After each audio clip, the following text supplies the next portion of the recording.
আমি একজন ডিভোর্সি নারী। আমি এই কথাটা এখন যত সহজে বলতে পারতেছি, 5 বছর আগে কিন্তু তত সহজে বলতে পারতাম না।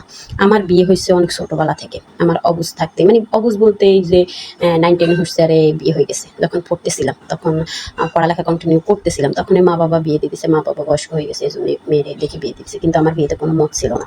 আমার একজন মেয়েও আছে। আমার ভাই আছে, ভাবি আছে, বোনেরা আছে। সবাই যায় আদর ভালোবাসা করতো সবার মতোই। কিন্তু যখন বিয়ে হইছি, তখন বিয়ে হওয়ার পরে আরো একটু আমার জামাই টর্চার দেখে ওরাও মতামত দিছে, কিন্তু ওরা সাপোর্ট করে নাই কখনো। এই ডিভোর্সের ব্যাপারটা সাপোর্ট করে নাই। আসসালামু আলাইকুম ভাই ব্রিয়ান, আশা করি সবাই ভালো আছেন।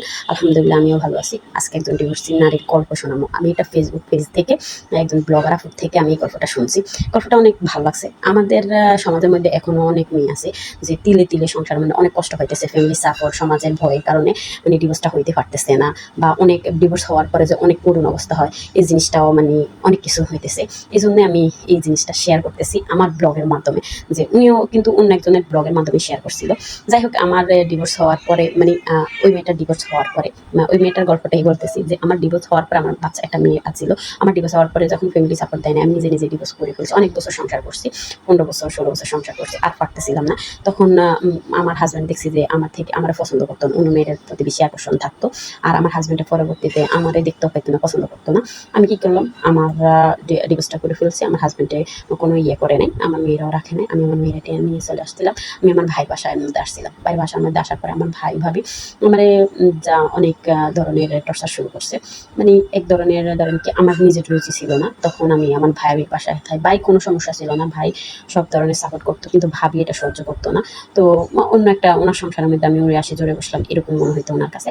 তো আমি এখান থেকে চলে গেছি, আমার মেয়েটারে নিয়ে আমি ঢাকা শহর চলে গেছি। ঢাকা শহরে আমি ছোটোখাটো একটা চাকরির জন্য চেষ্টা করছিলাম। একটা মেয়ে চাকরি করা অনেক টাফ, মানে ফ্যামিলির সাপোর্ট না থাকলে। বিশেষ করে আমি আমার ভাইয়ের শুনাই না, আমার ভাই যদি সাপোর্ট করতো তাহলে আমার হয়তো অনেক কিছু হয়ে যেত। কিন্তু আমার ভাইয়ে যাও টুকটাক সাপোর্ট করতো, ভাবির ভয়ে কিছু করতে পারতো না। আর সমাজে যাই সব মেনে নিছিল। পরবর্তীতে আমার এই ঢাকা শহরে আমার আসার পরে আমি একটা মানুষের সাথে পরিচিত হয়। আমি আমার কোনো টাকা পয়সা ছিল না, আমার শুধু দুইটা মানে এক জোড়া কানের দুল ছিল। এক জোড়া কানের দুল ছিল, ওই কানের দুল উনি বলছে যে 20,000 টাকা দিত। তো আমি 20,000 টাকা দিয়ে কানের দুলটা বিক্রি করে 20,000 টাকা দিয়েছি। তো উনি চাকরিটা দিবে, প্রতি মাসে স্যালারি 11-12 হাজার টাকা করে দিবে, খাওয়া নেওয়া, আমার মেয়েরাও থাকার এরকম প্রস্তুতি করে নেবে। আমিও ঠিক ওনার মতোই করছিলাম, আমি কানের দুলগুলা বিক্রি করে দিলাম। বিক্রি করার পরে কিন্তু উনি টাকাটা নিয়ে মারি চলে গেছে, আর কোনো খবর পাইনি। এখন তো আমি বসে বসে কান্না করতেছিলাম ওইখানে, এটা শোনার পরে কান্না করতে করতে আমার এমন অবস্থা হয়েছে, একটা লোককে আমার বলতেছে যে কি হয়েছে তোমার, এরকম কেন কান্না করতেছে। তো আমি সব ঘটনা খুলে বলছি। আর তুমি বলছে যে এখনকার দিনে অনেক সমাজের মধ্যে অনেক কষ্ট করতে হয়। আমি আমার কাজিনের বাসায় উঠলাম। তো আমার কাজিনের বাসা থেকে ওরা আমারে মানে নেটে একটা বলছে যে তুই নেটে একটা ব্যবসা কর, মানে ব্যবসা কোনো ইয়ে থাকবে না, কোনো কিছুর দরকার নাই। একটা যে কোনো একটা ব্যবসা, বোরকার ব্যবসা করতে পারো, থ্রি ব্যবসা, থ্রি পিসের করতে পারো, কসমেটিকের করতে পারো, যে কোনো একটা কর। তো আমি কি করলাম, এরকম নেটে করলাম, কাজিনে হেল্প করছিল, কাজিনে টাকা দিছিল কিছু। তো ওর টাকা দিয়ে কিছু কিছু করতেছিলাম। পরবর্তীতে আস্তে আস্তে আস্তে আস্তে আস্তে আমার ব্যবসাটা উঠে গেছে।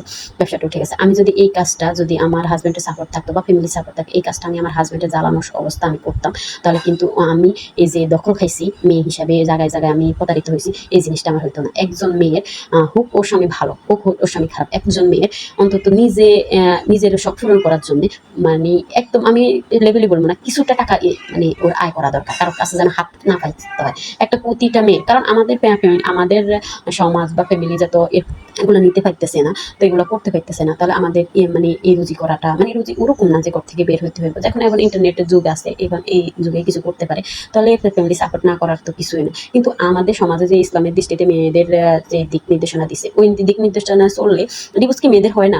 ইসলামের দৃষ্টি থেকে ডিভোর্সের ইয়ে নাই? আছে, অবশ্যই আছে, আরো বলকে সুন্দর করে আছে। কিন্তু এই ডিভোর্সের মানে এরকম নাই যে আমাদের সমাজের মধ্যে ইসলাম কিন্তু মেয়েদের অনেক যত্ন করে রাখছে। এই যত্নে যদি মানুষের রাখতো না মেয়েদের, তাহলে মেয়েদের আর আয় ইনকাম দরকার ছিল না, মানে এক্সট্রা কোনো কিছু দরকার ছিল না, ওর রুজি করার দরকার ছিল না, ওর টাকা পয়সা। কিন্তু ইসলামের দৃষ্টিতে মেয়েরা দেখে, মানে ইসলামের দৃষ্টিতে মেয়েদের রাখে না ওইভাবে। তো এই জন্য আমাদের এক্সট্রা ভাবে ইনকাম করা দরকার। যাই হোক, আমি আজকে রান্না করলাম আমার নিজের কাছে পুঁই শাক আর ঢাঁড়া টোলা, আর এখানে আলু ছিল, আলু কিছু কিছু করে দিলাম। এখানে আর ইয়ে ছিল, কাঁঠালের পিসি ছিল, ওই কাঁঠালের পিসিও দিলাম। আর এখানে আমি কিছু ইয়ে দিলাম, শুটকি দিয়ে রান্না করে, অনেক সুন্দর করে রান্না করে ভুনা ভুনা করে দিলাম, অনেক টেস্ট হয়েছে। আপনারাও ট্রাই করে দেখবেন, আর এই গল্পটা সবাই শেয়ার করবেন। একটা মেয়ের জন্য এটা অনেক উপকারী। আসসালামু আলাইকুম।